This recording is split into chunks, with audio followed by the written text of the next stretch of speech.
Hello, everybody, and welcome back inside OH Report World Headquarters in Mansfield, Ohio. I am Travis. He is Hayden. You guys like the football stat leader so much that we're just going to try it for the girls and boys basketball season this year as well. But for this week, we're just going to focus on the ladies. They had a head start ahead of the boys, so we'll focus on them just for this week. But as we move on, as we get into the new year, we're hopefully going to have a comprehensive list just like we did with football. We get those weekly stat updates from the MOAC, the Northern 10, and the KMAC, but any coaches in the OCC, any coaches in the Firelands Conference, if you want your players on the stat leaders, if they're, they have good enough numbers, email me, Travis at OH Report. Give us your weekly, your season stats each week on a Monday or a Tuesday, and we'll hopefully get your players into the top 10 in scoring, rebounding, or assists. But Hayden, let's get right into it. First off, we have our scoring leaders, and that's led by Buckeye Central's Emily Cecil. She's a player that does it all. I saw her against Crestview, their second game of the season, and she was phenomenal, not only scoring but defensively. A lot of steals for her. She leads with 20.8, as well as Hannah Logan from River Valley.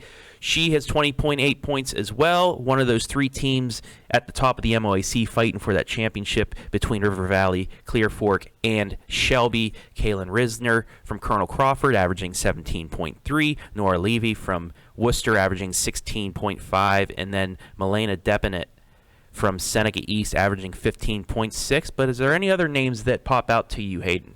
Yeah, one of them that pops out is down towards the bottom of our list at number 9 is Shelby's Olivia Baker, someone who I've seen a couple times this season. And although she's towards the bottom of our initial leaderboard, she's someone who's been getting it done for the Lady Whippets, one of their primary scorers. And then you also have Emma West down there for Highland. She's also been getting it done. And when they haven't played double-digit games yet, these stat lines are good for them. They're getting the job done offensively that they need to.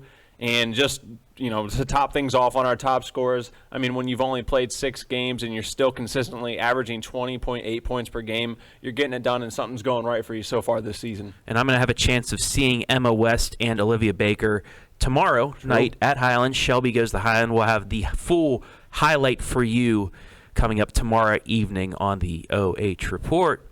But now let's switch on over to the assist leaders, and they are led by Sophie Neese of the Shelby Whippets, averaging 6.5 assists per game. Grace Gray from Worcester in second. Riley Nye from Ontario, averaging 5 per game.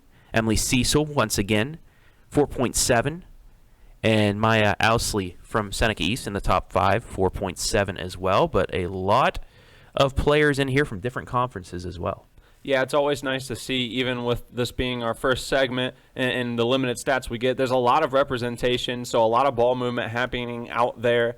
One of the names that jumps out to me is Shelby Sophia Neese, and I'm saying this because I've seen her play in person, and she's quite the ball handler. She's that floor general who doesn't necessarily look for shots all the time. She's looking to create those assists, and then I'm also impressed to see Emily Cecil on there. We just saw her on our points list, so someone who's getting it done and sharing the wealth with her teammates. So it's always exciting to see who's stepping out and trying to go for almost those double-doubles or potentially triple-doubles depending on how the rest of the season plays out. So I'm impressed to see a couple names on both of our leaderboards so far, Travis. Yeah, and it's just going to be interesting to see how Neese and company play this year. Shelby being one of the favorites in the district, at least, just the way they play. They've already knocked off Margaretta with a comeback victory. They've already knocked off Bellevue, a team that's normally going to a regional from that district, so we'll see what they can do. But they still have a Clear Fork Colts squad they have to go up against that has some high hopes, and they are led, as you see on the rebound leaders, by Becca Conrad down there at number 8, 8.9 rebounds a game. But there's a lot of solid basketball rebounding players here, especially from the Northern 10. Emily Klopp from Mohawk at the top 2, Winford Royals in the top 5, and McMillan and Wagner averaging over 10 rebounds per game. Emma West once again from Highland, 10.4. And then Emma Tyrell from Bucyrus averaging 10 as well. But then there you go, Faith Kuhn from Madison, a player to watch this year in the OCC. You have Becca Conrad down there, Natalie Perkins from Galleon, Hallie Snyder from River Valley. But a lot of players that can clean up the glass for you here in North Central Ohio. Yeah, and double-digit rebounds always impresses me because sometimes it doesn't always take the person you would assume the tallest person on the court's going to get the most boards, but some of these girls aren't the tallest when they go out there for their games, but they're scrappy and they fight for those boards. It's one of those things where it's not going to be the flashiest statistic, but it's definitely one of the most valued because whether it's getting those defensive boards or offensive boards, how important they've proven to be in high school basketball, this specific category is definitely going to be one to watch for.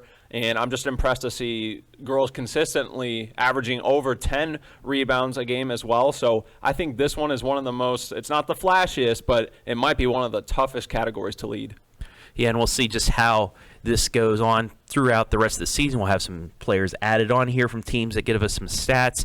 And, it's just the first couple games of the season. Once we get in the conference play, it'll really shake things up. But a lot of good talent here on the girls' side.